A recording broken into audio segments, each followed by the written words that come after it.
Daniel capítulo 10, versículo 12, 13 e 14.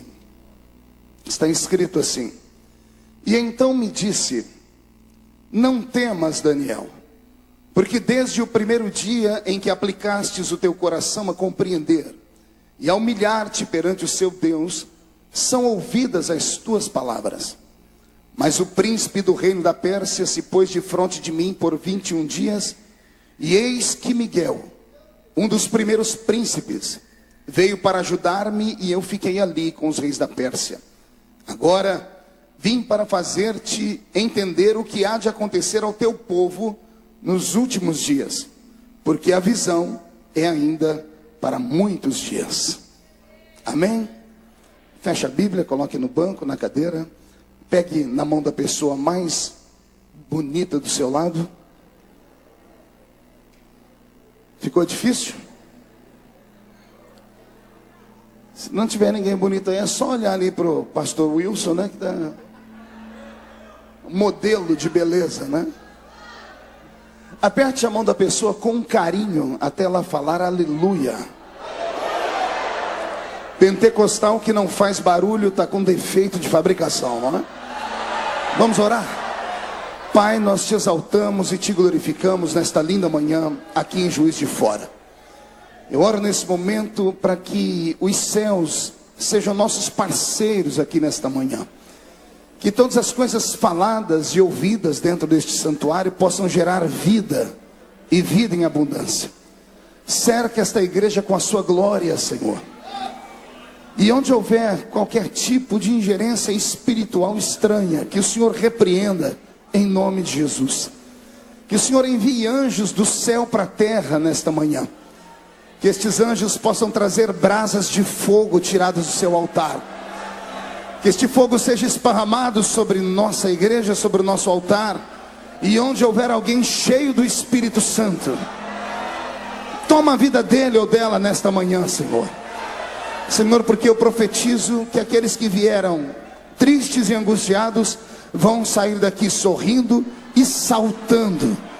Porque diz a Bíblia que na sua presença até a tristeza salta de alegria. Fala conosco, fica conosco em o nome de Jesus. E a igreja diz: amém. Os que podem, tomem o seu assento aplaudindo a Jesus, porque Ele é bom, porque Ele é tremendo. Glória a Deus. Querida igreja, noiva do Cordeiro, simpatizantes da nossa fé, irmãos que vieram de perto, de longe, enfim, autoridades constituídas, autoridades eclesiásticas, o que eu tenho para falar nesta manhã é um assunto muito sério. Se você der ouvido ao que eu tenho para falar nesta manhã, e isso entrar dentro do seu coração, possivelmente a sua vida nunca mais será a mesma. E isso não é jargão de pregador pentecostal. Isto é uma revelação seríssima. Então eu quero que você me empreste a partir deste momento a sua mente, o seu coração, e esqueça o movimento que está acontecendo lá fora. Vamos nos ater aqui, porque tudo que acontece hoje contra o cristianismo, não apenas aqui, em Juiz de Fora nesta manhã, não apenas o nosso país, quando aconteceu a marcha da juventude liderada pelo Papa Francisco, que também foi atacado nas ruas. Não só o que vem acontecendo no Oriente Médio, não sei se você tem conhecimento disso, mas nos últimos 4, 5 anos, mais de 100 mil cristãos foram mortos, perseguidos por outras instituições religiosas, por governos e por ativistas. Então nós não somos aqui únicos. O problema é que a grande mídia esconde esses dados. Parece que ser cristão se tornou um bicho de 7 cabeças ou um sinônimo de algo ultrapassado. Mas nós sabemos que não é nada disso. A nossa luta não é contra homens. A nossa luta não é contra governos. A nossa luta é contra os principados e potestades do ar. Satanás está furioso, porque ele sabe que a igreja está avançando. Ele sabe que a igreja está conquistando. E está conquistando um espaço que era dele, somente dele. Então ele tem que se desesperar mesmo. E eu quero que o diabo vá morder a testa dele lá nos quintos dos infernos. Porque quando tudo terminar aqui, quando as portas se fecharem definitivamente para a igreja aqui, o Senhor abrirá uma porta no céu. E seremos arrebatados. E estaremos para sempre com o Senhor nos ares. E a igreja do arrebatamento que está reunida pode dar um grito de glória a Deus? Antes de pregar, eu queria aqui fazer menção, agora que eu me lembrei de algumas pessoas amigas que estão aqui. Eu tenho hoje aqui a felicidade e até a surpresa de encontrar um casal de pastores do ministério que eu presido lá em Orlândia, que vieram aqui hoje. O pastor Edmilson e a pastora Elianai. Fiquem de pé, por gentileza. Esse casal simpático, a irmã Elianai é cantora, o CD dela está ficando pronto por esses dias. E o pastor Edmilson é meu braço direito e esquerdo e os dois pés lá na nossa igreja, na cidadezinha onde eu moro. Queria uma salva de palmas para esse lindo casal. Deus abençoe. E eu vi por aí também um mineiro arretado, meio perdido. Pastor Valdir, cadê o pastor Valdir? Cadê? Oh, fica de pé, por favor. Vê se isso tem jeito de pastor, né? Não, pastor não, apóstolo. Oh. Apóstolo Valdir é um grande amigo, Deus te abençoe, te amo, é um irmãozão, líder de uma grande igreja na cidade de Ipatinga, uma terra linda. Alguém conhece Ipatinga aqui? Chegando lá, pergunta, se você perguntar quem é o prefeito, é difícil as pessoas todas saberem, mas se perguntar quem é o Valdir, todo mundo vai falar, aquele do fogo para as nações, é aquele moço. Deus te abençoe, viu? I love you. Pronto, agora olhe para o seu irmão e diga, está preparado? Diga, porque vem chumbo grosso aí. Pastor Roberto, mude a música para mim.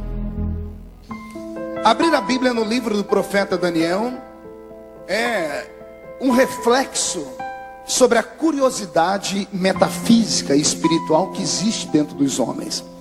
O livro de Daniel não é um livro comum. O livro de Daniel é um livro apocalíptico.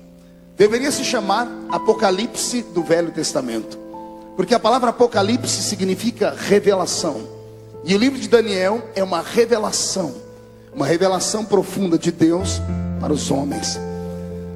O livro de Daniel nasceu do coração de um escriba, ou muito mais que um escriba, um homem iluminado, que teve a ousadia de, no seu tempo, enfrentar reinos, enfrentar governos, enfrentar filosofias, e superou todos os tipos de lutas e dificuldades, e colocou a sua fé à prova, e provou para todo mundo naquele tempo, e prova para nós ainda hoje, que existe um Deus de verdade no céu, que nós não podemos vê-lo, mas podemos senti-lo.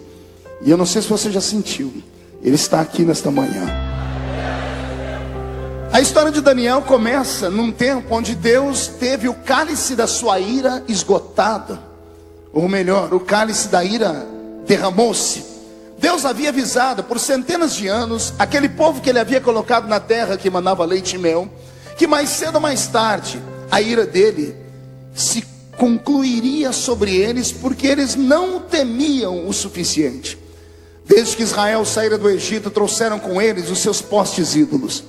Postes ídolos esses que eram herdados da Mesopotâmia antiga, e por que não dizer até mesmo de Babilônia, que era a mãe de todo o paganismo do mundo antigo.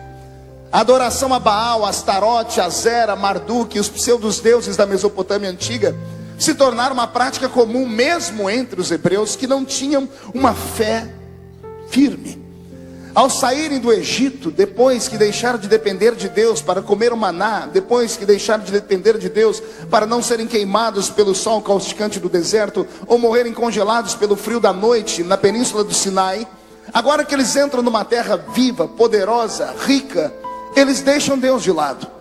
E de vez em quando Deus levanta um profeta, Deus levanta um juiz, um sacerdote, para dizer ao povo, voltem para mim. E como o povo não se volta, então Deus levanta outros profetas para começar a dizer, chegará um dia que eu vou curar vocês como nação. E a cura vai ser violenta.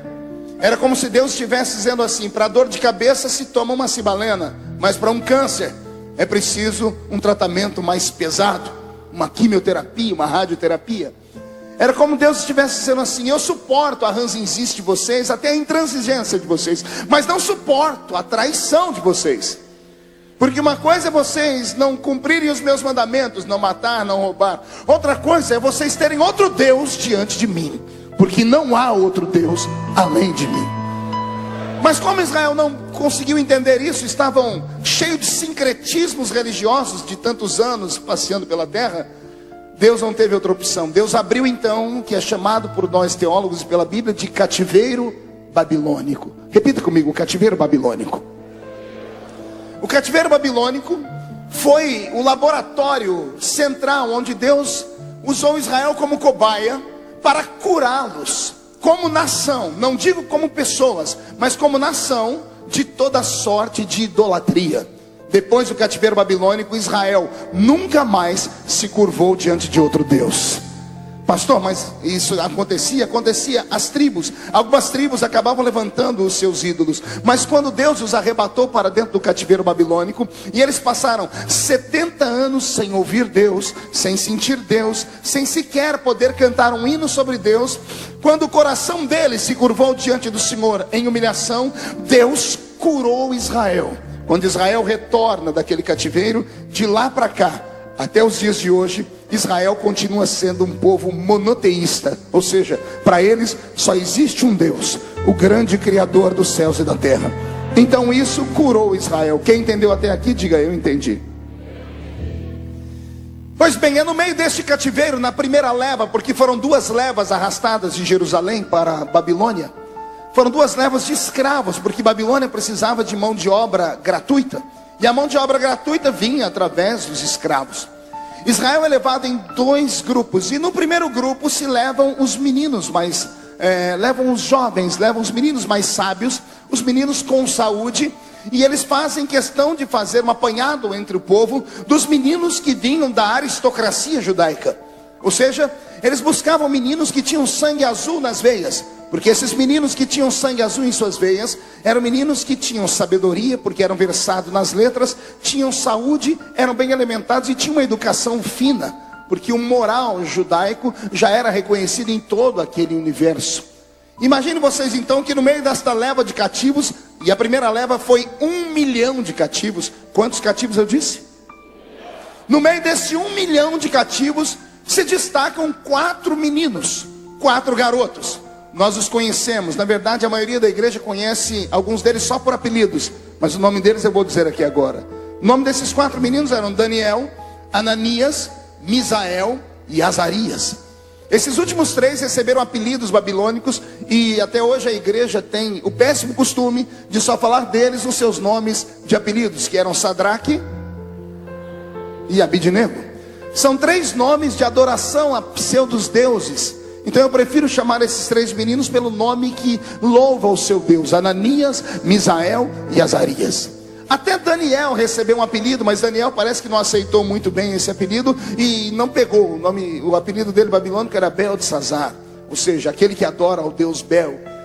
Mas Daniel havia nascido para adorar a Deus. No meio deste 1 milhão de cativos, 4 meninos se destacam porque são bonitos e são inteligentes.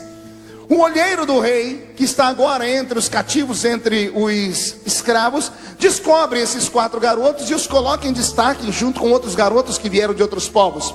Começam a ser ensinados na doutrina dos babilônicos e recebem agora alguns dogmas. E o primeiro dogma deles era todos os dias participar de uma refeição onde a comida era sacrificada aos ídolos, aos deuses pagãos.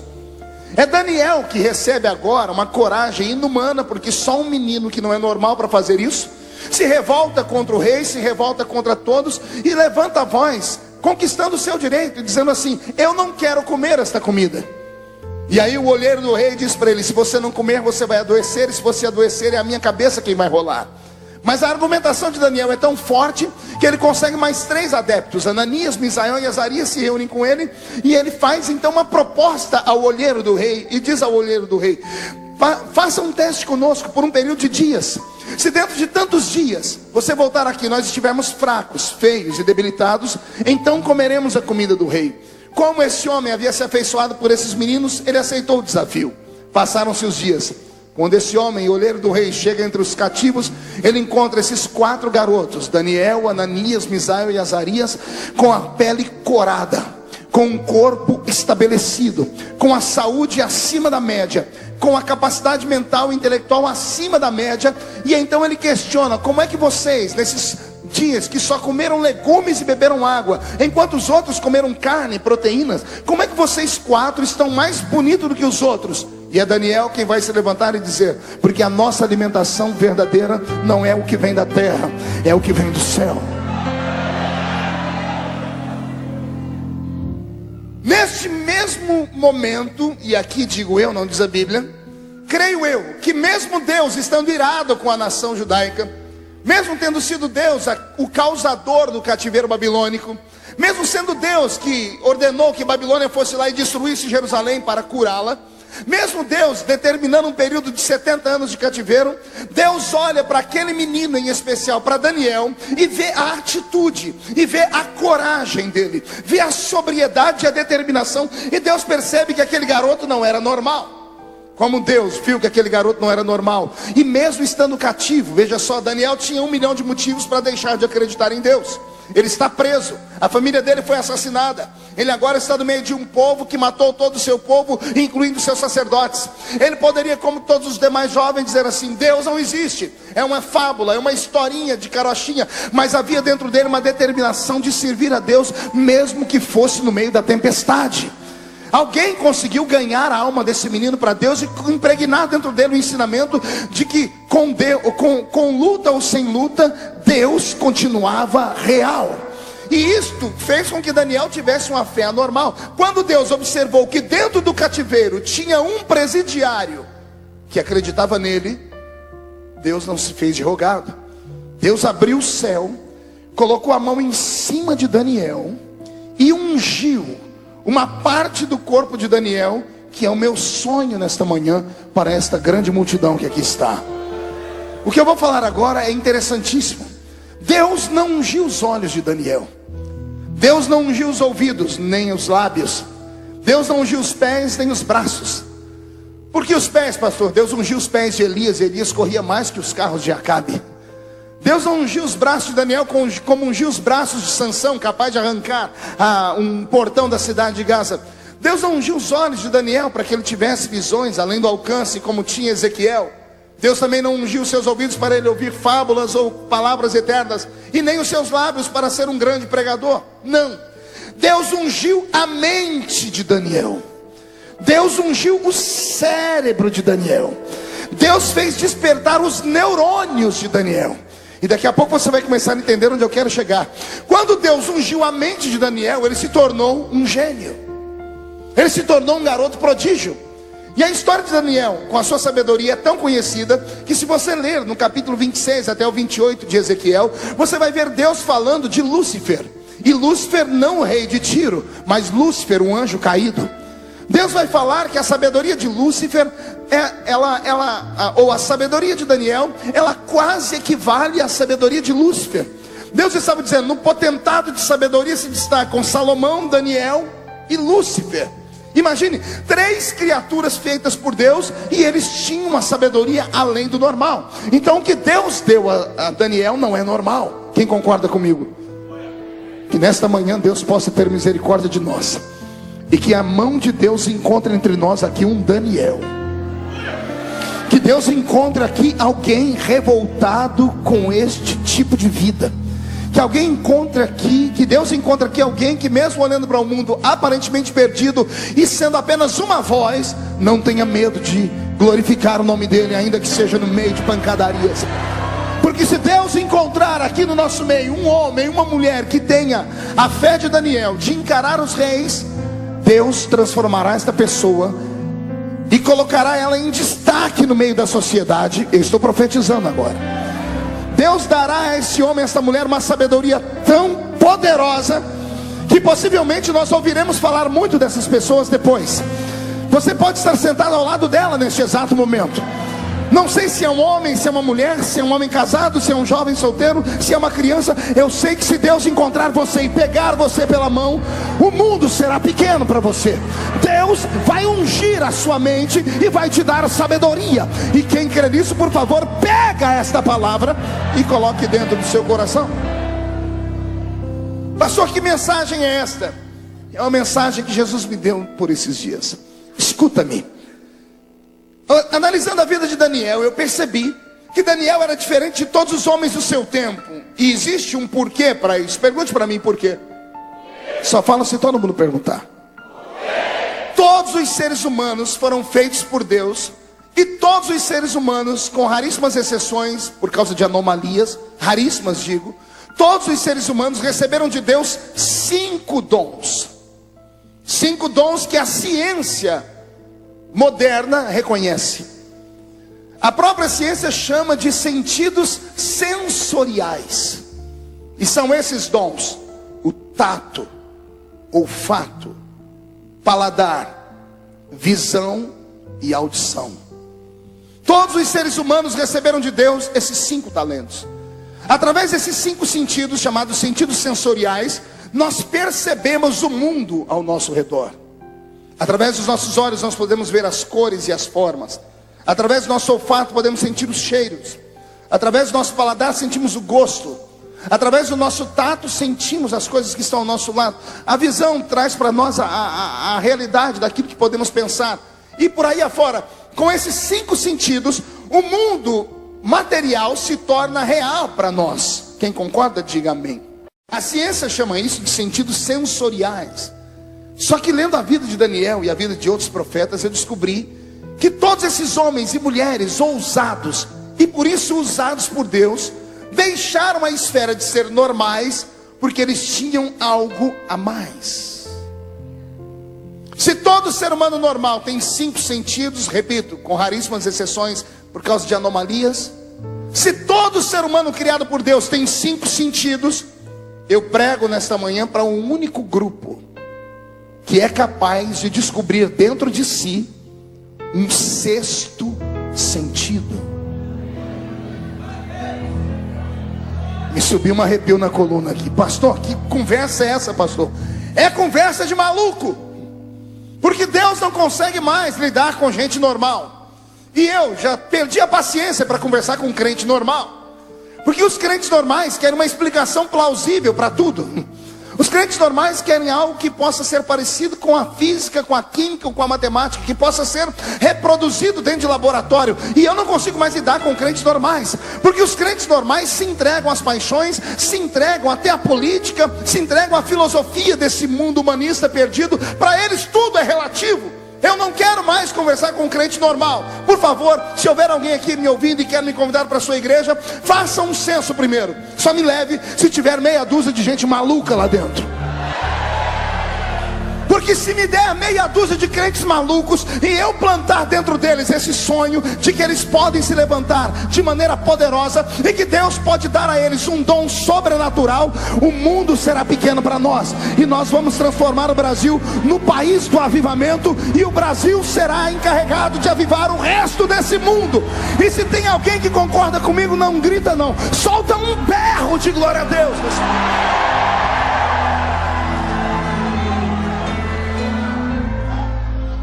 Eu sei que a palavra 6º sentido chega torcida no nosso ouvido, pastor Edmilson, porque geralmente só ouvimos isso em filmes, tipo o filme do Bruce Willis. Parece que 6º sentido é algo que só as mulheres têm, pastor, porque as mulheres é que percebem mais.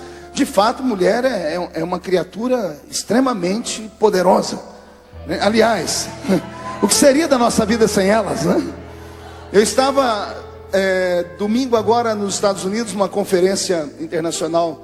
Eu fui a trabalho e o nome da conferência era Brazilian Women Power, mulheres no poder, brasileiras fora do Brasil. E elas pediram para que eu falasse alguma coisa, e eu pedi 5 minutos apenas para falar, e disse a elas que nos áureos anos de teologia, eu me lembro que o professor fez uma pergunta para nós, dizendo assim: qual foi a última criação de Deus na terra?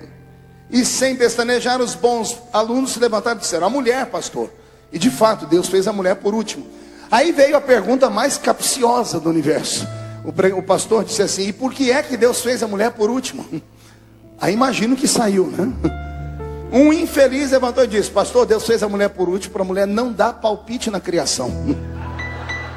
Já pensou Deus criando o mundo e a mulher atrás? Se fosse eu faria diferente.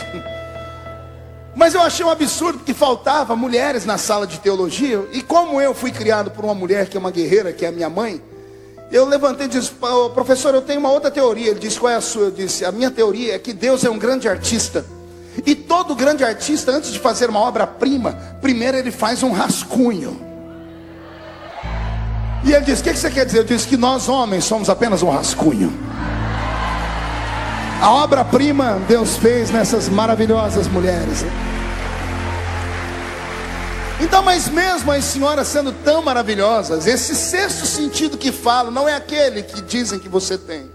Esse sexto sentido que falo é um sentido metafísico, que faz o homem olhar este mundo a partir de um ponto de uma cosmovisão, que faz o ser humano perceber que nós não estamos sozinhos de fato, que faz homens e mulheres extraordinários perceberem que neste exato momento, humanamente falando, estamos em Juiz de Fora, mas espiritualmente falando, já estamos diante do Senhor no céu. O apóstolo São Paulo, o mais dotado de capacidade intelectual dentre os 13 que Jesus vocacionou, o mais capacitado de maneira técnica, o mais capacitado com a sua mente brilhante, era também o mais espiritual de todos.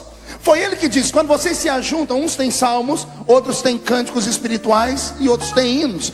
Quando nós começamos a salmodiar e a cantar, é Paulo que diz: quando vocês começam a fazer essas firulas, o céu se mistura com a terra, e vocês saem da terra e entram nas regiões celestiais. Você pode não imaginar, mas neste exato momento nós estamos no céu aqui dentro. Por que você acha que há tanta revolta por pessoas que não conseguem compreender o nosso estilo de vida? Porque são movidos por outros tipos de sentimentos e são extremamente normais. São pessoas que só querem coisas da terra, a visão deles para por aqui. Eles não têm uma visão como a nossa. Aliás, nem têm uma esperança como a nossa.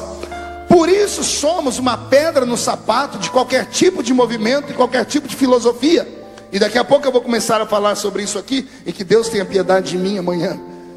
Mas veja só, quando eu encontro Daniel num ponto estratégico, quando eu encontro Daniel com a sua força de vontade, quando eu vejo Daniel guardando a sua pureza e santidade, eu vejo que Deus olhou para ele e encontrou alguém que Deus poderia usar naquele momento, naquele lugar.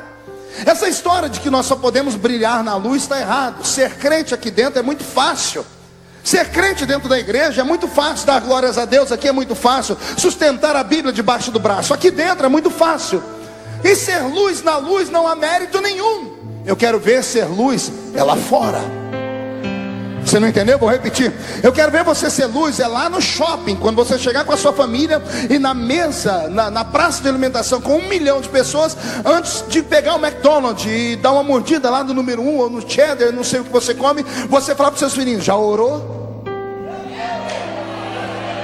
Eu quero ver você entrar no restaurante mais fino da cidade. Afinal de contas, você hoje é um crente rico e poderoso. Mas eu quero ver você entrar lá dentro, e no meio daquele restaurante onde estão os seus amigos políticos, os seus amigos da universidade, e todos eles com uísque, Ballantine, envelhecido 12 anos, e suas bebidas, e você olhar para o garçom e dizer assim: eu quero só uma água ou um refrigerante. E o seu amigo chega em você não bebe? Diz: não, meu corpo é templo do Espírito Santo. É isso que eu quero ver.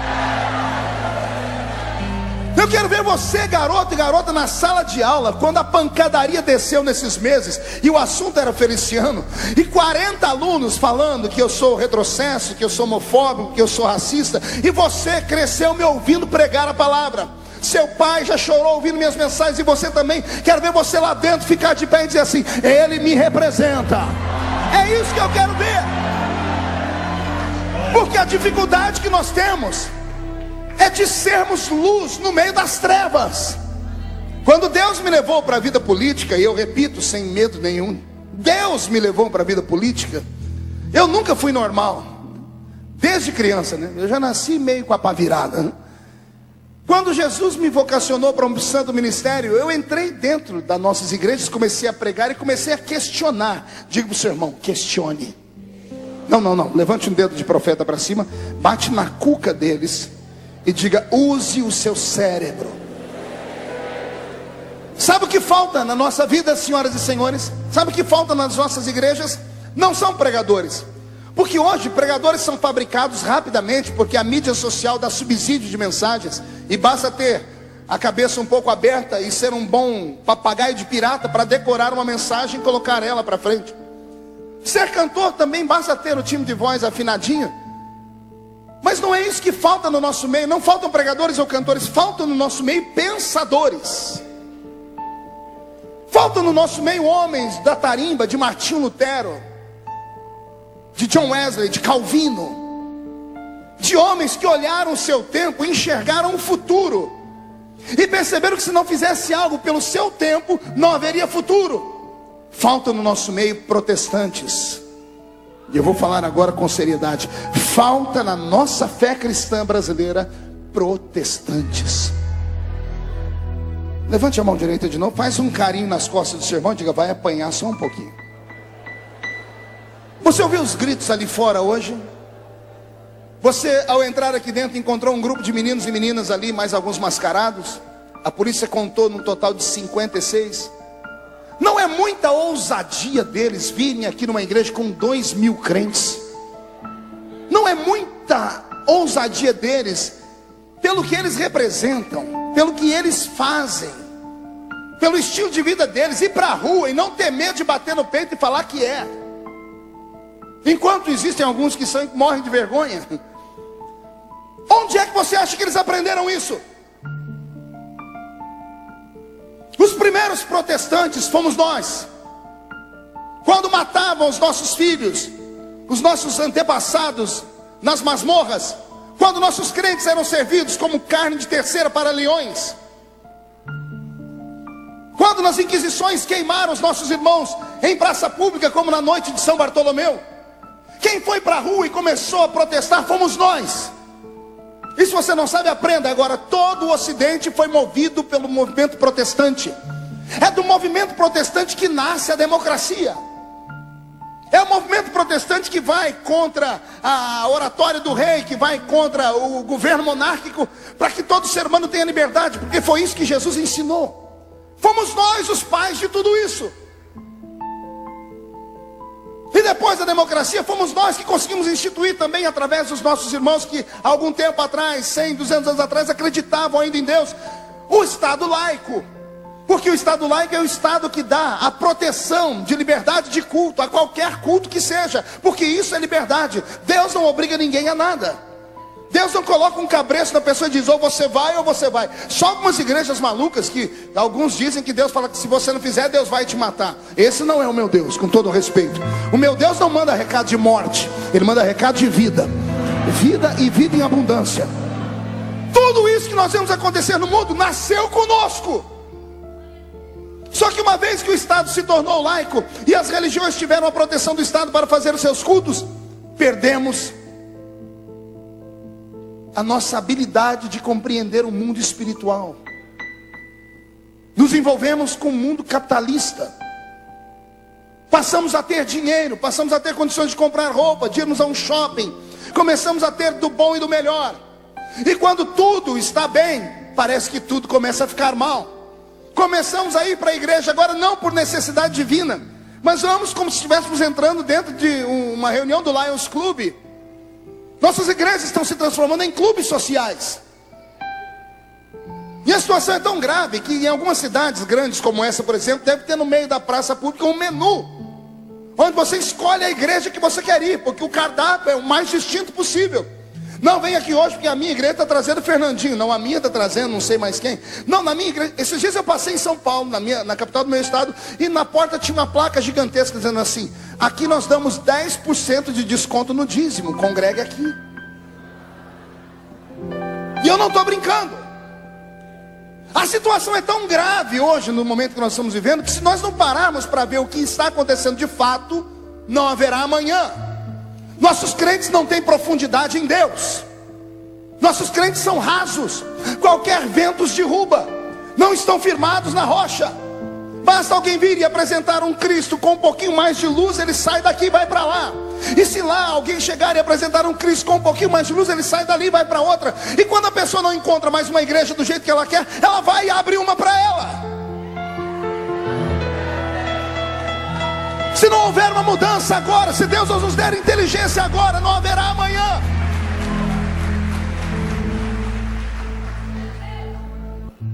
Deus levantou Daniel num período onde a política babilônica estava destruindo os princípios de Deus naquele mundo. Eu dou agora não apenas uma pregação, mas uma aula sobre sociologia misturada com filosofia. Anote aí. A base de sustentação da cultura do nosso Ocidente, ela está alicerçada num tripé. Todo o nosso Ocidente, a riqueza do nosso Ocidente, a pluralidade do Ocidente, tudo isso vem através de 3 pensamentos. Primeiro, a filosofia dos gregos. Segundo, o direito romano. E terceiro, o moral judaico-cristão. E é exatamente nesse último pé que o diabo está furioso. E é por causa do moral judaico-cristão que nós estamos sofrendo. E nós estamos sofrendo agora, sempre sofremos. Desde que na Europa nasceu-se os pensamentos do socialismo pleno.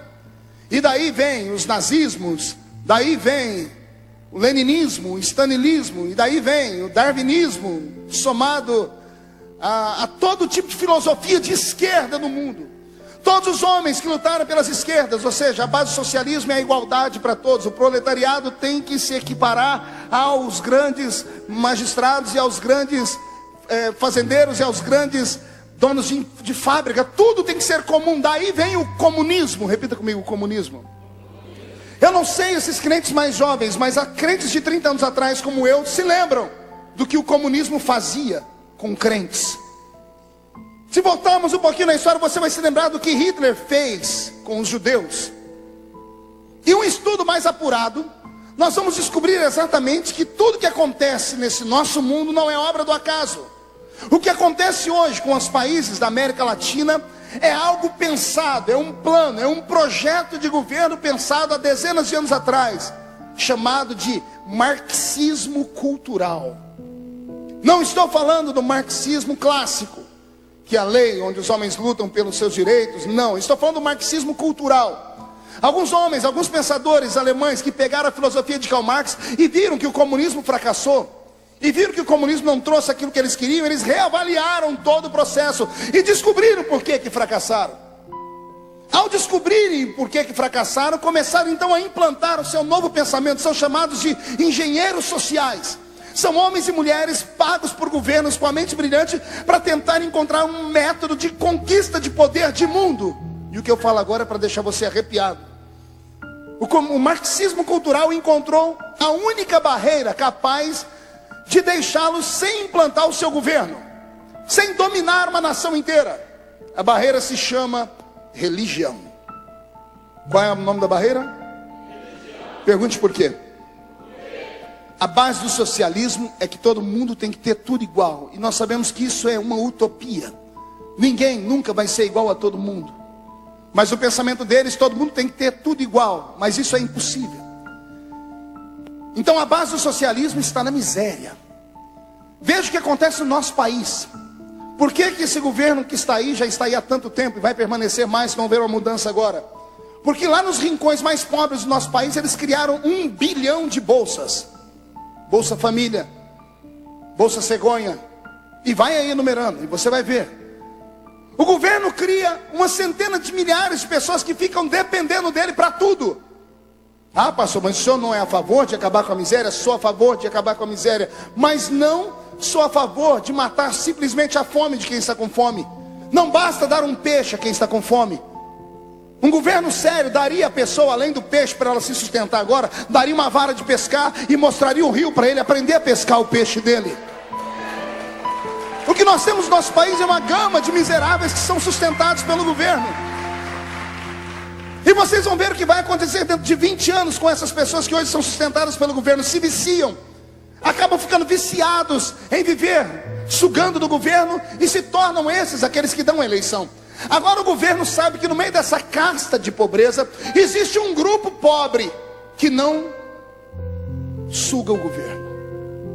O que eu falo agora, eu falo com emoção. Porque se o governo quer, o governo socialista quer isso, quer que todos os pobres ou todas as pessoas dependam dele para tudo. Mas os marxistas culturais perceberam que existe um grupo que, mesmo estando passando fome, não busca no governo a sua primeira fórmula de resolver o problema.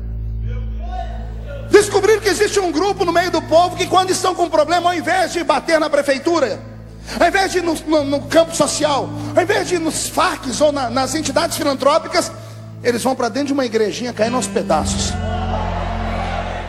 E lá nessa igrejinha ele coloca o joelho no chão, porque o pastor dele prega todo dia: fui moço, sou velho, nunca vi um justo desamparado, nem a sua geração mendigar o pão. Aí o papel que era para o governo fazer, o governo ser o salvador da pátria, fazemos nós. Aí os crentes, as suas igrejas têm o seu departamento onde nós ajudamos os nossos irmãos com uma cesta básica por mês, com remédios. E então, esses que têm o pensamento de governo pleno sabem que nunca vão conseguir nos governar, porque eles sabem hoje que nós cremos num poder maior do que o poder do governo. Nós cremos num poder maior do que o poder dos partidos políticos, que o nosso Deus de fato é maior do que todo o conglomerado político do mundo. Foi aí que Hitler esbarrou na Alemanha com o pensamento dele de criar uma raça pura. Ele encontrou nos judeus um povo que não dependia dele, que dependia só de Deus. Então vamos matar esse povo. Quando o comunismo percebeu que nós cristãos acreditávamos em Deus, você lembra que Karl Marx escreveu? Se tiver algum universitário aqui vai dizer: a religião é o ópio do povo, é a droga do povo. Então só existe uma maneira de conquista de poder: é destruir a religião. E por quê? Porque a religião tem a sua base no moral. O judaísmo e o cristianismo são a base moral do nosso ocidente. Família é a estrutura da sociedade. Quando se tem uma família estruturada, o filho e a filha são amparados pelo pai e pela mãe. Quando o pai está triste, a mãe o ampara. E quando a mãe está triste, o pai o ampara. A família é um conglomerado que ninguém pode tocar nela. Uma família unida, ninguém pode vencê-la. Então pensam esses engenheiros sociais: só tem uma maneira de nós dominarmos tudo, é provocarmos um colapso na família. E como é que nós vamos fazer isso? Como é que nós vamos destruir a família? Se nós não conseguimos através de fatos normais, vamos criar políticas públicas para isso. E o que eu falo agora me dá arrepios. Você já parou para ler os livros de escola dos seus filhos? Por que nós nunca nos levantamos em grupo e fomos para a rua para lutarmos contra a teoria de Charles Darwin? Por que nós nunca fizemos um piquete na frente das escolas dizendo: não quero que os nossos filhos aprendam mentira? É só uma teoria. Repita comigo: teoria. O que é uma teoria? É aquilo que não pode ser provado, não pode ser reproduzido. Essa história de que o homem veio de uma ameba ou de um macaco é mentira, porque não tem provas. Charles Darwin não conseguiu provar, mas Charles Darwin é aplaudido nas universidades. E os nossos filhos são obrigados a aprender isso. Por que não se coloca nas mesmas faculdades e universidades a teoria de Moisés? Ah, pastor, mas não dá para acreditar que foi Deus que desceu à terra, pegou o barro e fez o homem. Também não dá para provar que o homem veio do macaco. Se pode uma teoria, pode a outra também.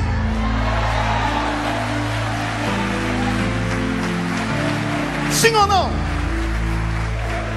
Mas olha o que eles fizeram: foram nos engodando, foram nos amedrontando.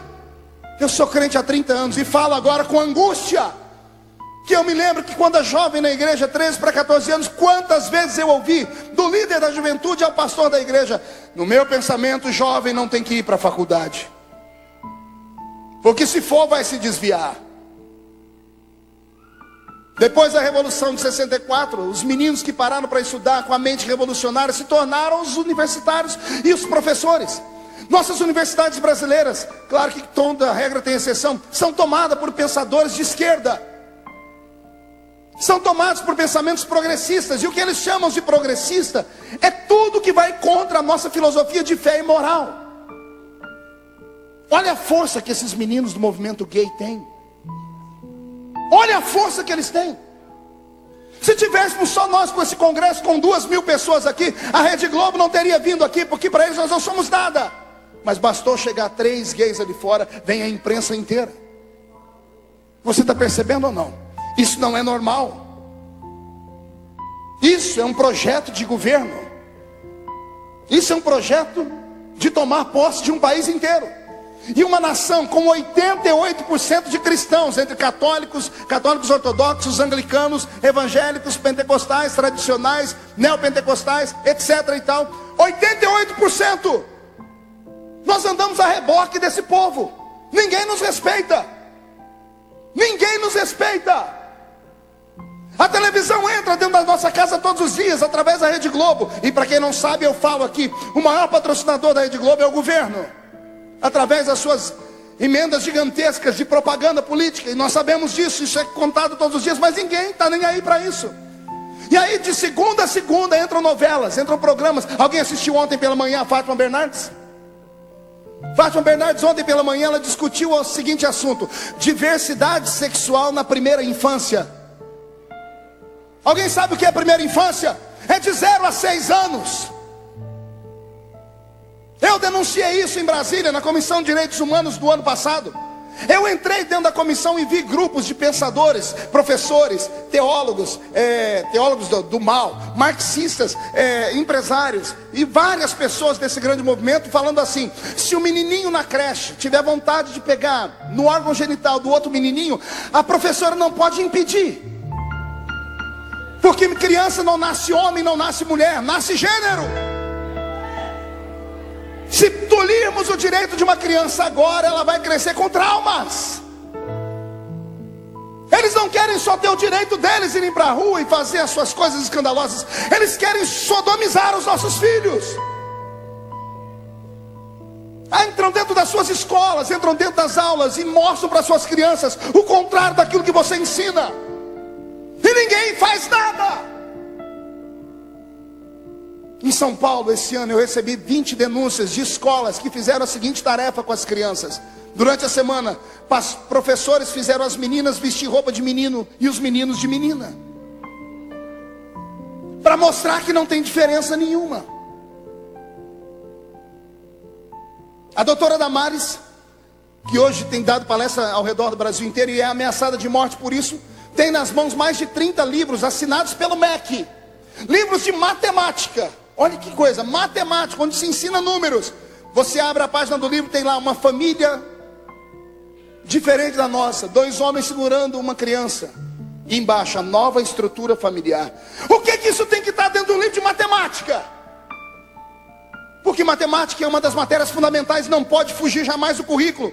Então eles começam a plantar dentro dos livros. E plantam sementinhas. Pastor, mas é só uma figura. É uma figura para mim, para você, mas para uma criança aquilo fica marcado para sempre. Dentro de 20 anos, escute o que eu estou dizendo, se não houver uma revolução agora da mente das pessoas, não haverá igreja. Eu já tenho 40, daqui 20 anos, se hoje já me chamam de louco, quando eu tiver 60 vão me chamar de gagá. Os mais velhos que plantaram a nossa fé já estarão dormindo no Senhor. A geração que vem é uma geração que ainda vai na escola pela metade e é uma geração que já começa a questionar. Não, pastor, mas nós não podemos arrumar briga com gay. Quem foi que disse que a gente briga com gay? Mas é isso que a televisão ensina, e os nossos filhos estão pegando isso.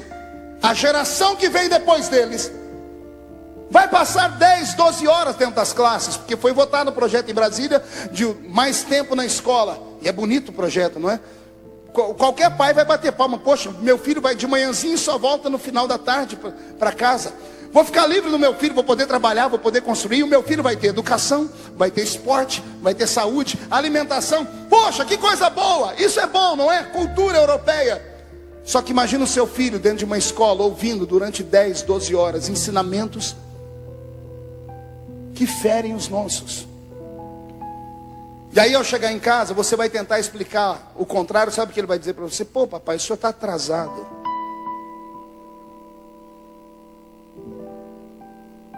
Dá vontade de chorar.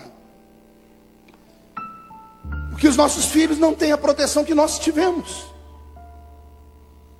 Não é brincadeira o que está acontecendo. Deus não me levou para a política só para ser mais um. Deus me levou à política porque Ele sabia que encontraria em mim pelo menos coragem. Chamei a atenção do mundo, não foi só do Brasil, a atenção do mundo para esse assunto maldito. E depois que aconteceu, não sei se vocês perceberam como está acelerado o processo. Todos os programas de TV estão colocando. Por quê? Porque como eu trouxe à tona, eles têm medo da igreja começar a pensar E se a igreja começar a pensar e for para a rua, eles são obrigados a parar com essa porcariada que estão colocando nos nossos filhos.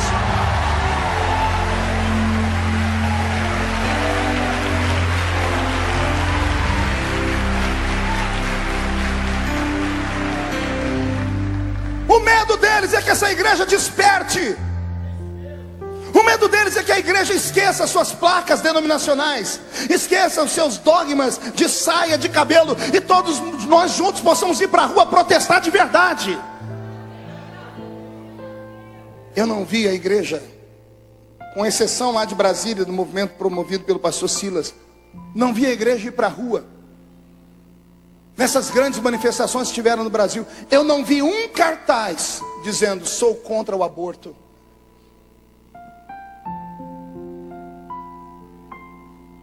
E o brasileiro sabendo que a doutora Dilma Rousseff ia votar a lei do aborto. Não vi um pastor com a placa na rua, nenhum padre carregar os seus fiéis para a rua. Os protestantes estão calados. Temos vergonha da nossa fé. Temos vergonha que as pessoas nos reconheçam como crentes fundamentalistas, fanáticos. E se nós temos vergonha da nossa fé, Deus se envergonhará de nós também. Seremos engolidos, porque a prática dos ativistas é uma prática terrorista. Escute, vou dizer de novo: terrorista. Aquelas cadeiras que estão vazias eram para estar lotadas. E sabe por que não estão? Porque eles fizeram terrorismo pela internet. E ninguém quer ser visto numa igreja onde os gays estão na rua. Uma geração de covardes. Os que estão aqui não precisavam ouvir isso, mas eu sei que os que não vieram vão querer a fita de hoje. Vocês que estão aqui merecem o meu respeito. E eu acredito que Deus te trouxe aqui para uma obra na sua mente. Virá uma unção sobre a nossa vida, eu profetizo isso. Eu não sei que forma, eu não sei como, mas algo vai acontecer. Alguma coisa vai acontecer nesse nosso país. Deus vai mover as águas. E se nós não clamarmos, as pedras vão clamar. Mas esse país não será engolido. Nossas crianças serão protegidas. Em nome do Senhor Jesus. Quem crê nisso, dê um glória a Deus comigo. Parece brincadeira, mas não é. Quem assistiu à marcha da juventude promovida pelo Papa Francisco deve ter se escandalizado, como eu me escandalizei no Jornal Nacional. 1 minuto tem a reportagem. William Bonner impostou na voz dizendo: a marcha das vadias. Pegaram imagens de santo e quebraram na rua. Pegavam um crucifixo para tapar os seus sexos. E ele foi comedido, porque algumas outras emissoras mostraram eles se estuprando com os crucifixos no meio da rua. E ninguém falou nada. Há alguns anos atrás, um pastor foi mostrar uma imagem com o pé. Ele não chutou a imagem, ele foi mostrar. O mundo caiu na nossa cabeça. 15 ou 16 igrejas foram queimadas. Pastores foram obrigados a sumir do país. Eles conseguem nos dividir. Mas quando as coisas chocam, ninguém fala mais nada. Deus precisa despertar um Daniel no nosso meio. Eu acredito que esta manhã foi marcada no céu. Quem acredita nisso, dê mais um glória a Deus. É Daniel que se levanta no meio do seu tempo com uma sabedoria divina. É Daniel que tem esses textos sentido. E esse dom que ele tem faz ele interpretar o sonho que o rei nem se lembrava que tinha. É Daniel que começa a se destacar, e pelo seu destaque ele é perseguido, é jogado na cova dos leões. Seus amigos são colocados dentro de uma fornalha de fogo acesa. É isso que fazem contra aqueles que mostram a verdade. Mas quem é que pode matar aquele que Deus quer que viva? Pega esta frase: quem é que pode matar aquele que Deus disse vai viver? Não é o que está acontecendo comigo? Não houve na história do Brasil um político que ficasse 4 meses no Jornal Nacional apanhando todo dia. Artistas da Globo falando todo dia, são formadores de opinião, e todo mundo espancando. E de repente, o cidadão ainda está vivo e não renunciou. Aí hoje eu ando pelo parlamento, todo mundo me conhece pelo nome. E quando eles chegam perto de mim, os deputados dizem assim: você é o símbolo da nossa resistência. Graças a você podemos manter a ordem daqui da Câmara. Porque se eu renuncio naquele tempo, era fácil você desestruturar o parlamento inteiro. Bastava colocar 20 pessoas lá dentro fazendo barulho e você pararia qualquer tipo de projeto. Mas vem Deus e levanta um maluco. E o maluco traz o pensamento do povo. As coisas estavam indo muito bem para o lado deles, até o dia que dentro de um avião eles resolveram filmar uma palhaçada que fizeram. Quem viu o vídeo do avião aqui? Pois bem, aquele vídeo foram eles que promoveram. Na intenção de me humilhar, mexeram com a mente do povo. E o povo começou a dizer: calma aí, o pastor tem razão. O pastor não é intolerante. Porque me acusam de ser intolerante, de promover o ódio.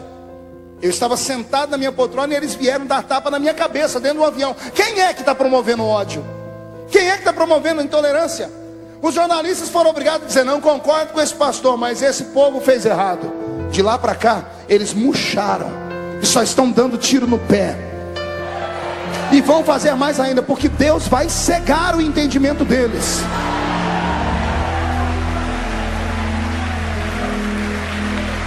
E a parte mais bonita é encontrar no meio da rua católicos, espíritas e até ateus, e me abraçar e dizer assim: o senhor é um homem de muita fé, né? Eu falei: por quê? Se fosse eu naquele avião, eu tinha dado um tapa, eu tinha batido naquele, mas o senhor ficou numa serenidade. O que é isso, pastor? Eu disse: isso é ser crente. Isso é ser cheio do Espírito Santo, é ter domínio próprio. Deus vai mudar o país. Se um Feliciano fez isso, imagina se Deus levantar aqui uns 30 Felicianos em Juiz de Fora. Eu fui chegando aqui, foram me contando uma história da qual, se eu morasse nessa cidade, não teria orgulho nenhum. Me disseram que essa história de movimentos de pessoas de orientação sexual diferente do Brasil nasceu aqui. Me disseram que aqui aconteceu tudo isso. Eu não me conformaria com isso. O que o senhor faria, pastor? Eu juntaria um grupo de oração, porque quero ver quem é que pode com a oração. Eu juntaria um grupo de crente maluco para subir o monte, descer o monte e falar: Deus, muda esse país. Ou você não acredita no que a Bíblia diz? Se o meu povo, que se chama pelo meu nome, jejuar e orar, eu ouvirei do céu, sararei a sua terra. A nossa terra está doente, mas Jesus pode curá-la. Jeová Rafá ainda cura. Mão direita para o céu, erguida bem alto. Desce ela no ombro de quem está do seu lado e agarra o irmão com força. Eu acho que agora eu já deixei você com raiva. Agarra a pessoa com força, chacoalha ela até ela ficar irritada. Até os seguranças aqui, chacoalhe um ao outro aí para mim, por favor. Isso, vocês são um símbolo de resistência. Chacoalhe, diga: Deus te trouxe aqui para isso. Não, reaja, diga: Deus te trouxe aqui para isso. Deus te trouxe aqui para sacudir a sua mente, para sacudir os dons espirituais, para sacudir a igreja. Deus está entre nós.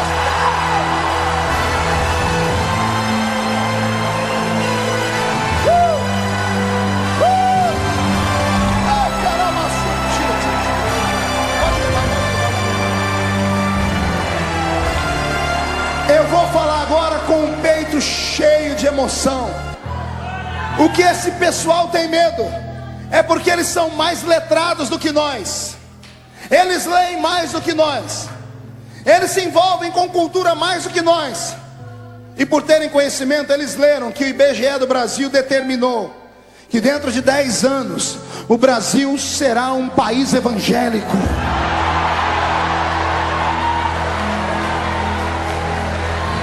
Não fui eu que disse.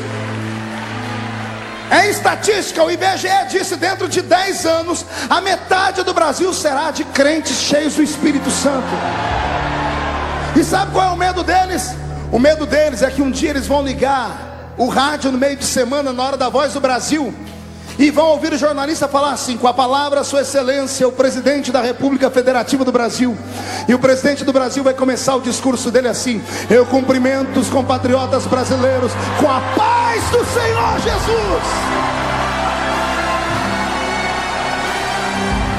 Vai acontecer. Vai acontecer. acontecer.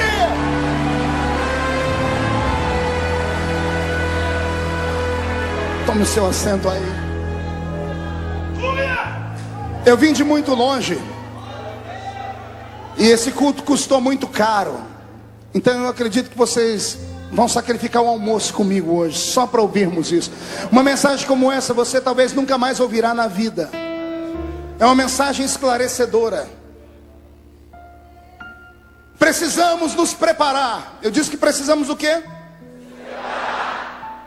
Quantos jovens solteiros com menos de 22 anos eu tenho aqui dentro hoje? Fiquem de pé, por favor.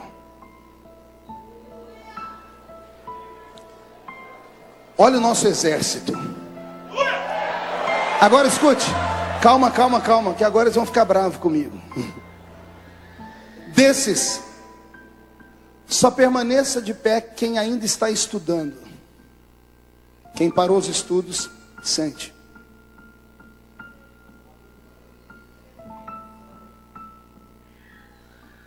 Desses que estão estudando, quantos estão em faculdades? Levante a mão para ver.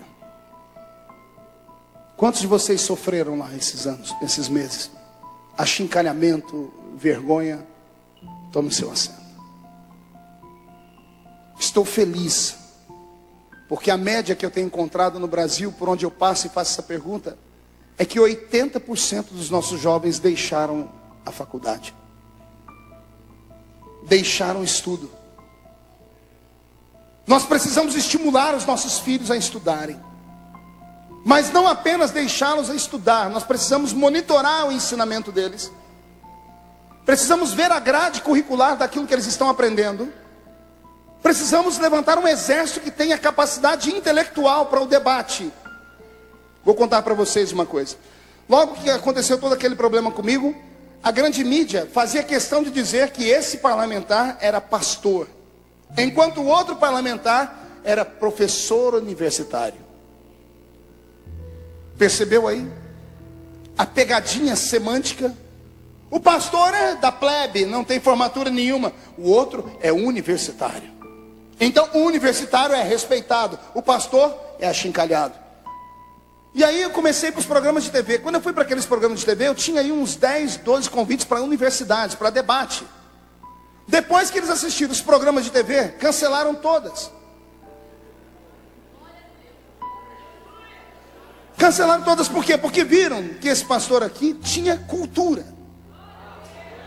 Viram que eu não sou, que fico gritando, berrando, não deixando ninguém falar. Não, tenho equilíbrio.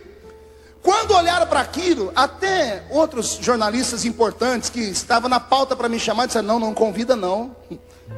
Porque depois que ele foi nesses 4 programas, e Deus foi tão fiel, que me mandou em 4 programas que eu falei para o país inteiro. Ratinho, falei para o povão.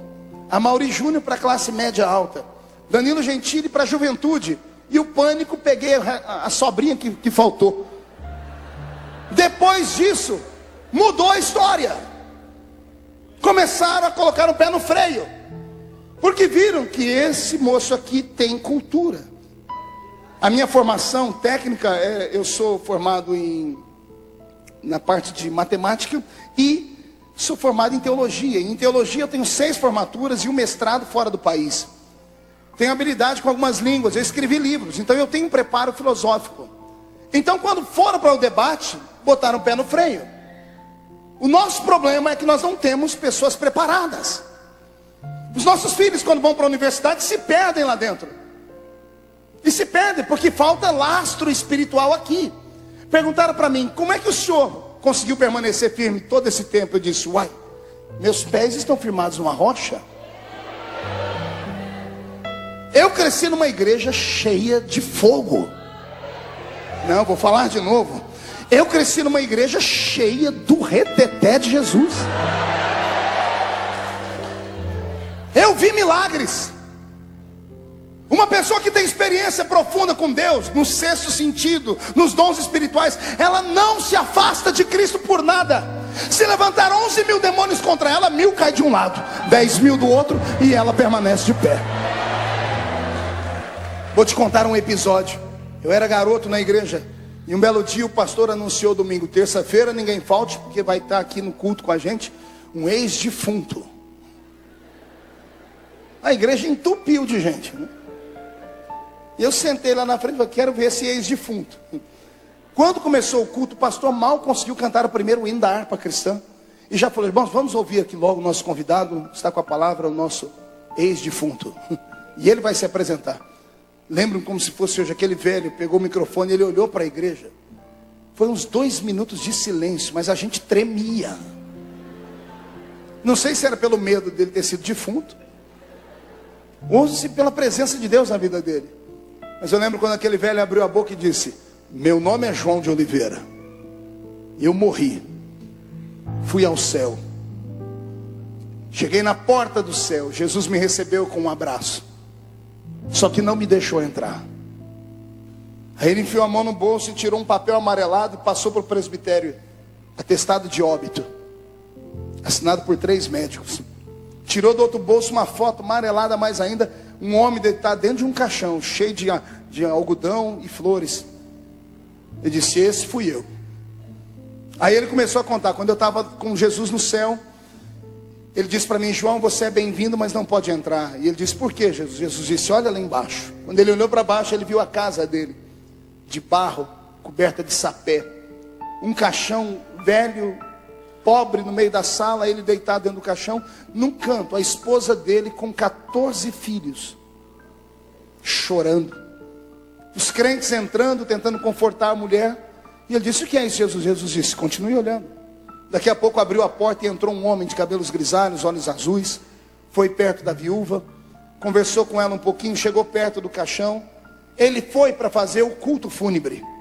Mas quando ele olhou a cena, esse homem ajoelhou na frente do caixão, agarrou a mão do defunto e começou a orar assim, Jesus, quem ora aqui é João Colenda, teu servo.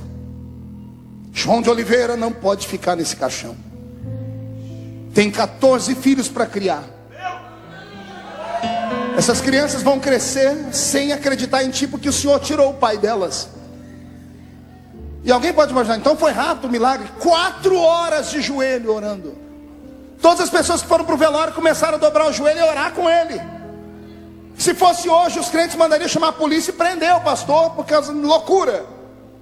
4 horas depois, Jesus olhou para o João de Oliveira no céu e disse, João, outro dia você volta. Aí João perguntou para ele, mas por que Jesus? Jesus disse, João, a oração de um justo pode muito em seus efeitos.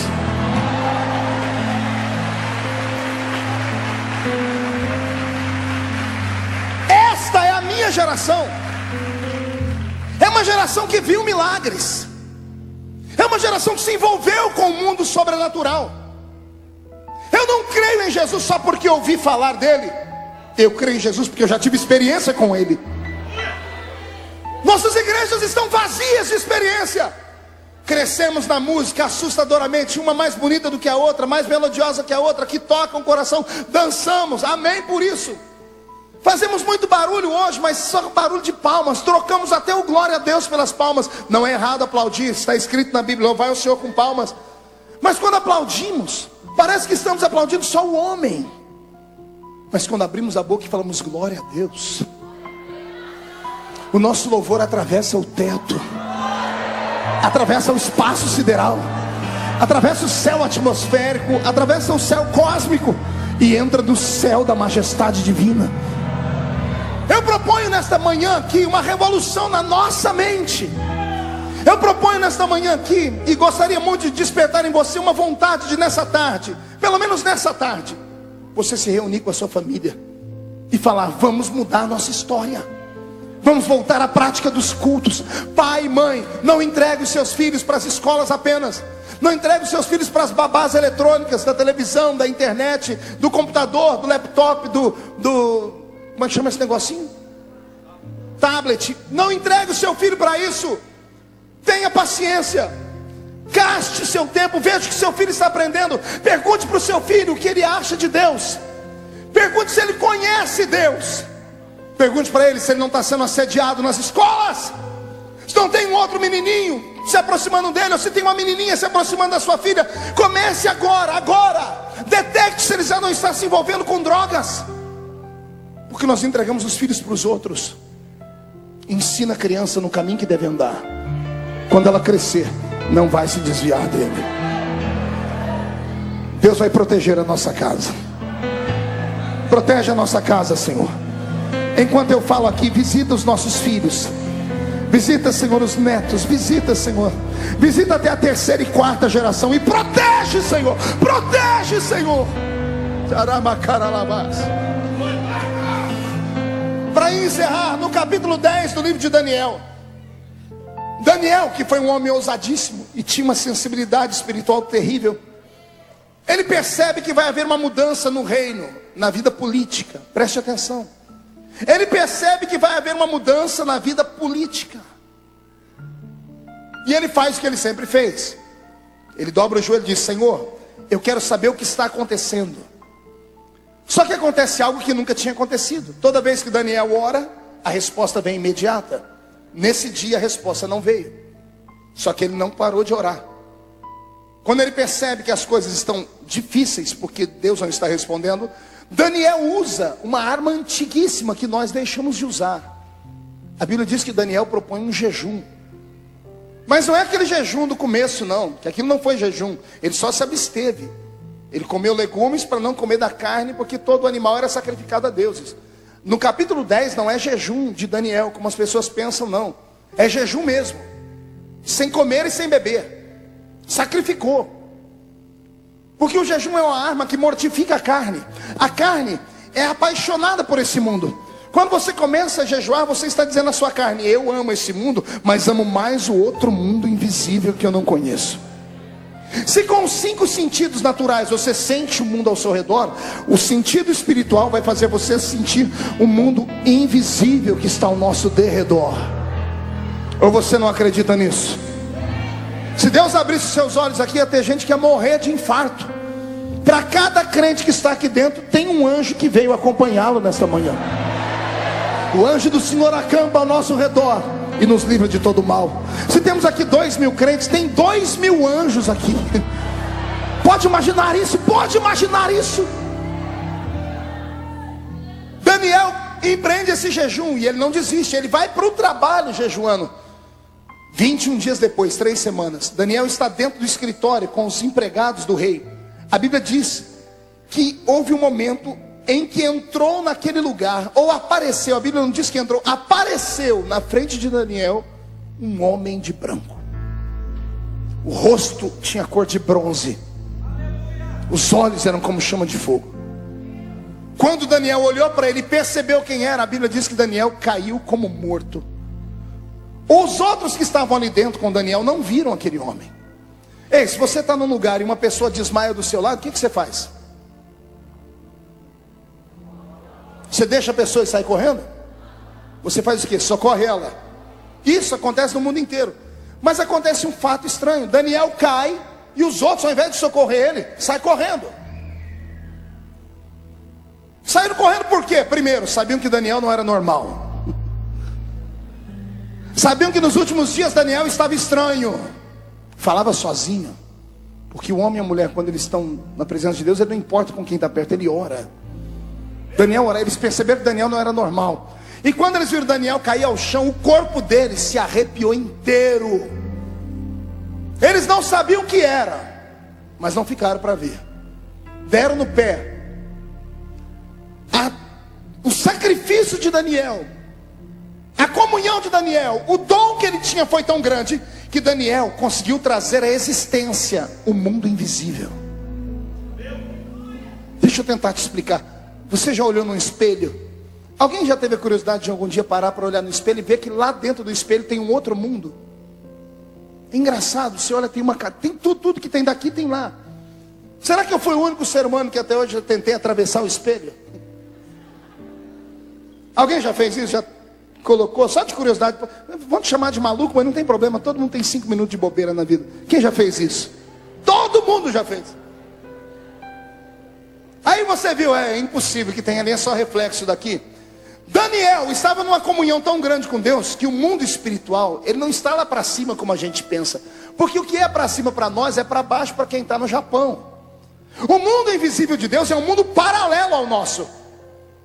É separado por uma película. Tanto é que no grande dia da volta do Senhor, a Bíblia diz que um relâmpago vai rachar do Oriente ao Ocidente e vai abrir o mundo onde Deus está, e esse mundo vai ser real onde nós estamos.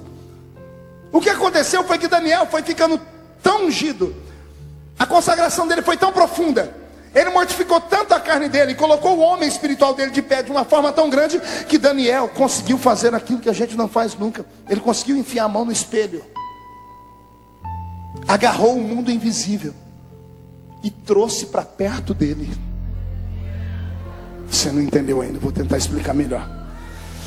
A consagração, o sacrifício, o jejum, a coragem, a intimidade, a sensibilidade espiritual dele foi tão grande, que Daniel trouxe o céu para dentro daquela sala onde ele estava. Eu vou profetizar. A partir de segunda-feira, não se apavore. Eu profetizo que onde você colocar as plantas do seu pé, os anjos vão entrar com você. Meninos que estudam, meninas que estudam, não se assuste na escola.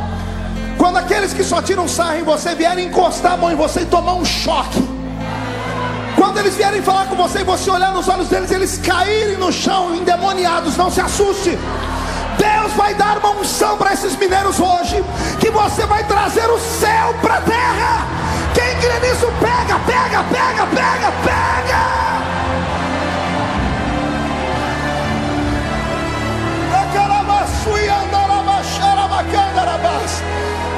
Sente aí, já estou terminando, sente aí. Não se assuste se você começar a ter visões. Alguns não vão dormir essa noite. Alguns vão ficar espantados com visões noturnas. Nós vamos ter arrebatamento de sentidos. Recebe o que eu estou dizendo? Nossos crentes começarão a ser batizados com o Espírito Santo na igreja, no meio da rua, no trabalho e até na escola. Eu profetizo um avivamento aqui hoje em Juiz de Fora, e esse avivamento, ele se esparramará pelo estado de Minas Gerais inteiro. Esse avivamento vai se esparramar pelo Brasil inteiro. Juiz de Fora será conhecido como a capital do avivamento nesse nosso país. Pega!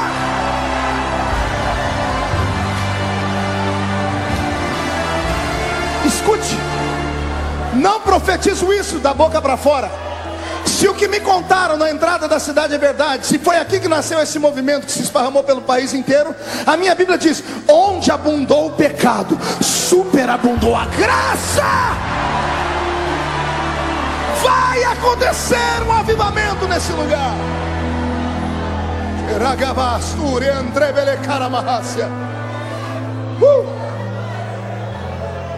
Para terminar rápido, Daniel caiu no chão. Eu fui professor de angelologia no seminário. Anjos são seres eternos e são seres etéreos. O que é etéreo, pastor? São seres desprovidos de físico, de matéria física. Se um anjo chegar aqui agora, ele não pode me tocar. A mão dele me atravessaria, porque ele não tem matéria. Só que acontece algo com Daniel que é extraordinário. Daniel está numa consagração tão grande, ele trouxe o mundo espiritual à visão dele, que a Bíblia diz que quando ele caiu no chão e ficou sobre as mãos e os joelhos, ele ficou de quatro, o anjo pegou Daniel e botou ele de pé. A aflição de Jacó fez ele jejuar e orar, e numa noite ele conseguiu se agarrar a um anjo. Está percebendo? Pedro, em aflição dentro da cadeia, sentiu a mão de um anjo que tocou a ilharga dele. Crentes espirituais podem trazer o céu para a terra. Aí vem a parte mais bonita. O anjo colocou ele de pé e disse assim: Daniel, homem muito desejado. Gente, que inveja. Não é uma mulher que está dizendo que deseja ele. Não é o rei que está dizendo: eu desejo o seu talento de governar. Não é o professor dizendo: eu desejo essa sua capacidade intelectual. Não. É Deus dizendo através do anjo: você é um homem desejado no céu. E o anjo diz para ele: Daniel, homem muito desejado, a sua oração foi ouvida desde o primeiro dia. Aqui mora uma revelação para terminarmos. A sua oração foi ouvida quando? Se a oração oração foi ouvida desde o primeiro dia, porque o anjo levou 21 dias para responder. O anjo explica: quando eu estava chegando perto de você, no céu da Pérsia, a Pérsia hoje é onde está o Irã, o príncipe do reino da Pérsia, e ele não está falando de príncipe homem, porque homem não vê anjo. O anjo está usando uma linguagem metafísica, ele está dizendo: o principado da Pérsia, o demônio que manda no céu da Pérsia, me proibiu de chegar aqui. E aqui eu me apavoro, porque no meu pensamento o anjo batia em demônio. Mas eu encontrei um anjo que ficou preso por demônios. Gabriel. Ficou aprisionado 21 dias. E aí eu comecei a perguntar: Deus, por que o Senhor deixou por que o Senhor deixou Gabriel preso 21 dias? Então eu comecei a estudar a mente de Deus. Deus é um ser sapiente, ou seja, tem todo o conhecimento. Se nesse momento agora 7 bilhões de pessoas nesse nosso mundo pararem para orar, Deus vai saber quem é que está orando, o que é que está orando e onde é que a pessoa está orando. A mente de Deus não é como a minha. Na minha eu estou pregando para uma multidão. A mente de Deus é como se ele estivesse aqui sentado no trono e diante dele não estivesse essa multidão, estivesse só você. Não entendeu? Vou desenhar. Na mente de Deus o culto não é coletivo, o culto é particular. Deus consegue assistir e receber o seu culto. Ah, pastor, por que eu não recebo nada? Porque você não dá nada. É só você olhar aí do seu lado, tem gente que não para de falar no telefone. Tem meninas que estão lixando a unha, alguém avise elas que aqui não é um salão de beleza, aqui ainda é a casa de Deus. Tem pessoas que não param de olhar para o relógio. Você está diante de Deus, Deus está no trono olhando para você. Ah, pastor, por que Deus não me dá um culto alegre? Porque você não é Deus. Deus não dá culto para ninguém, Deus recebe culto. O culto está ruim porque você não prestou o culto direito. Ah, não senti nada. Não sentiu nada porque você conseguiu entrar na igreja, mas não entrou no culto. O crente que vem para cultuar, ele sabe o que está fazendo e recebe o que veio buscar. E na mente de Deus funciona assim: Deus ouviu a oração. Toda oração que sai da terra para o céu, ela é ouvida. Não importa quem faça, se crente ou não crente. Pastor, isso é território perigoso, é bíblico. A Bíblia diz em Atos capítulo 10 que Deus visitou um rei, um soldado em sonhos, o chefe da guarda italiana, chamado Cornélio. Em sonho Deus disse assim para ele: olha, a sua esmola chegou diante de mim. Percebeu aí? Se Deus escuta um pagão que deu esmola só porque é a cultura dele, você acha que Deus não vai ouvir uma pessoa que está clamando por ele? Da terra para o céu não tem nada capaz de parar a oração de um homem e de uma mulher. Eu repito, a oração que um homem e uma mulher produz é a força mais poderosa desse nosso mundo. A oração produzida por um crente move a mão que move o mundo. Entendeu? A oração que você produz move a mão de Deus, e a mão de Deus move o resto que for preciso para te dar um milagre. Daqui para lá não há bloqueio, o problema é de lá para cá. Quer perguntar o porquê? Só fala se todo mundo perguntar. O diabo não para perseguir qualquer um. Ele só persegue gente que não é normal. E gente que não é normal, quando ora, chega no ouvido dele: ó, aquele fulaninho lá, aquela fulaninha lá está pedindo um avivamento lá para Juiz de Fora. Ah, quem é? Ah, não, esse aí não é nada. Mas quem é o outro? Ih, aquele menino, aquela garota, aquele pastor. Por favor, fique perto dele, porque quando a resposta vier, você não deixa chegar. A autoridade de Daniel é tão grande que Deus não mandou um anjinho, Deus mandou Gabriel. A Bíblia diz que Gabriel é um anjo do mesmo potentado de Miguel, só que Miguel recebe a insígnia de arcanjo, anjo de guerra. E Gabriel só não é anjo de guerra, porque nem espada ele tem. Ele é um anjo da diplomacia. Ele é o ministro da comunicação. Deus pegou o ministro da comunicação, ao invés de mandar um secretário, disse: vai você responder para Daniel, porque o que ele está querendo saber é o que vai acontecer com o governo do país dele. Está pegando aí? Gabriel desceu, chegou no céu, os demônios cercaram ele. Como ele não é de guerra, ficou preso. Agora olha que interessante. Por que é que no dia seguinte Deus não soltou Gabriel? Eu entendi que a mente de Deus, ele capta a mensagem da oração e determina a resposta. Uma vez que ele manda a resposta, ele apaga aquilo da mente e vai ouvir o outro. O outro orou, ele manda a resposta, ele apaga da mente. São 7 bilhões de pessoas orando ao mesmo tempo. Ele ouviu a oração, mandou a resposta. O anjo desce com a resposta. Só que com Daniel aconteceu um problema. Ele mandou a resposta e apagou da mente dele. Só que no dia seguinte está Daniel de novo. Senhor, o que vai acontecer com o meu país? A mente de Deus trabalha, ele diz, já mandei a resposta. E ele aniquila de novo. Terceiro dia, a mente de Deus recebe a seta da oração de Daniel. Senhor, o que vai acontecer? O Senhor, já mandei a resposta. E Deus continua ouvindo o mundo. Uma semana, duas, na terceira semana Deus parou. Para tudo! O que é que eu estou ouvindo aqui? E Deus escuta Daniel dizendo, Senhor, eu preciso saber o que vai acontecer com o governo. Deus olhou para o céu e gritou, onde é que está Gabriel? Acho que nenhum anjo nunca tinha visto Deus bravo. Ficou todo mundo quieto. E Deus então usou a mente dele e encontrou Gabriel preso por demônios. Quando Deus olhou e viu a audácia dos demônios, ele não pensou duas vezes. Ele deu outro grito no céu. Miguel! Miguel! E lá vem Miguel. Pois não, senhor, Miguel, teu irmão Gabriel está preso e o meu servo Daniel não para de me importunar. Eu respondi desde o primeiro dia, desce lá e acaba com aquela festa. Tem demônio perdido até hoje. Tem demônio que não sabe onde foi parar até hoje. Quando Miguel desceu e soltou Gabriel, a oração chegou. Resposta para a igreja do Brasil. E aqui eu finalizo de fato. Nós estamos orando por um avivamento há anos. Há anos. Eu corri atrás dos avivamentos do mundo. Eu fui atrás do avivamento de Toronto, no Canadá. Eu estive em Pensacola. Eu busquei o avivamento de Lakeland, que foi o último foco de avivamento dos Estados Unidos. Eu fui na Argentina buscar o avivamento com Carlos Anaconda. Eu estive em Bogotá. Eu estive em Londres, na Unção do Leão. Onde houve focos de avivamento, eu fui. E eu queria buscar, pegar na minha mão e trazer para o Brasil. Mas eu nunca consegui. Porque Deus vinha me dizendo, o avivamento do Brasil é diferente de todos os outros. E eu percebo que a resposta das nossas orações está para ser respondida.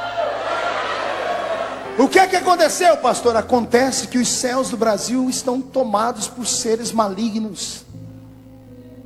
Nossa família está sofrendo. Nossos crentes não são mais crentes. Temos número, mas não temos qualidade. Não, pastor, somos 25% do país. Se eu te provar que somos 25% só da classe D e E, são classes de pessoas despreparadas, você não fica triste? E provo. Se nós somos 25% do Brasil, 25% do Supremo Tribunal Federal tinham que ser de crentes. 25% da OAB do Brasil deveriam ser de advogados crentes. 25% do Conselho de Psicologia Federal deveriam ser de psicólogos crentes. 25% do Conselho Federal de Medicina deveriam ser de médicos crentes. 25% das mais de 5 mil cidades do Brasil deveriam ter prefeitos crentes. 25% do parlamento brasileiro deveria ser de deputados crentes.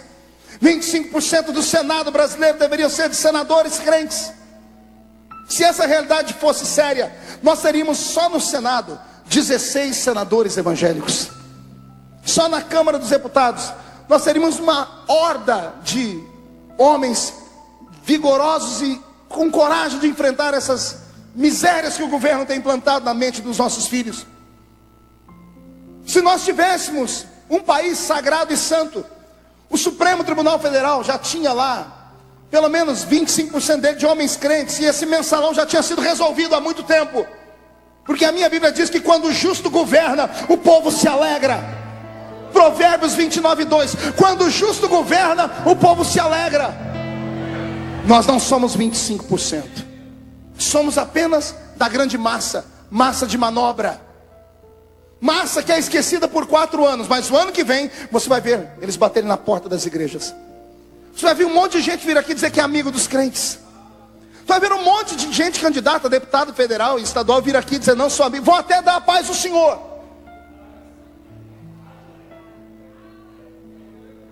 Pelo amor de Deus, não faça besteira. Nós temos internet, entre no site da Câmara, veja os deputados, mesmo sendo evangélicos, veja se eles trabalharam pela igreja. Na sua mão direita, olhe para ela. Eu oro para que Deus coloque a unção de Samuel. Lembra da unção de Samuel? É a unção de pegar aquela mão e colocar na cabeça de Davi e ungir ele como rei. A sua mão vai ungir os próximos legisladores. A sua mão vai ungir o próximo presidente da república, o governador do estado. Não seja massa de manobra. Pense. Estamos sofrendo. Estamos padecendo. A Inglaterra, há 4 semanas atrás, o movimento gay daquele país entrou na Suprema Corte, questionando por que eles não podem casar dentro das igrejas evangélicas. Não foi você que defendeu a união estável? Pastor, eu sou uma pessoa equilibrada. 2 pessoas constroem patrimônio junto, tem que ter direito. Eu sei disso, mas não é isso que eles querem. Começou com a união estável, e eu profetizei isso em 2010. Se dermos a união estável, eles vão querer a união civil. Se der a união civil, eles vão querer a união religiosa. Escreve o que eu estou dizendo. Demos a união estável. O ministro Joaquim Cardoso, criado dentro de uma Assembleia de Deus, mãe dele é uma mulher de oração, para ficar de bem com o mundo e seguir o mundo progressista, transformou a união civil, atropelou o parlamento brasileiro e transformou a união civil em uma coisa legal. Pastor, mas eles têm direitos. Quais? O direito de uma união civil dá a eles o direito de adotarem crianças. O senhor é preconceituoso e homofóbico. Será? Somos um país de terceiro mundo. Por que o Brasil não noticiou? Por que ninguém estudou o que aconteceu na França há 2 meses atrás? A França é um país de primeiro mundo, sim ou não? A França foi o país mais liberal do mundo, do ménage à trois, do sexo a 3, da liberdade sexual. Os franceses deram essa doutrina para o mundo, sim ou não? Aí o ano passado foram votar lá dentro, esse ano, o parlamento votou o casamento gay. E sabe o que aconteceu? 1 milhão de franceses foram para a rua. E lá não tem mais religião. Foi 1 milhão de homens e mulheres que viram nesses últimos 30 anos o país descer a bancarrota. E foram eles que foram para a rua dizer, nós não queremos essa união civil. E não era religião nenhuma por trás. Por que o mundo não estuda esse fenômeno? Porque só falam de nós como crentes. Lá no país de primeiro mundo eles não quiseram aquilo. A França acordou tarde demais. Meu problema não sou eu nem é você, porque a gente aguenta qualquer coisa. Meu problema é com nossas crianças. Nossos filhos estão desprovidos. Se não der Jesus hoje um avivamento, eu não sei o que vai acontecer amanhã. Todos de pé.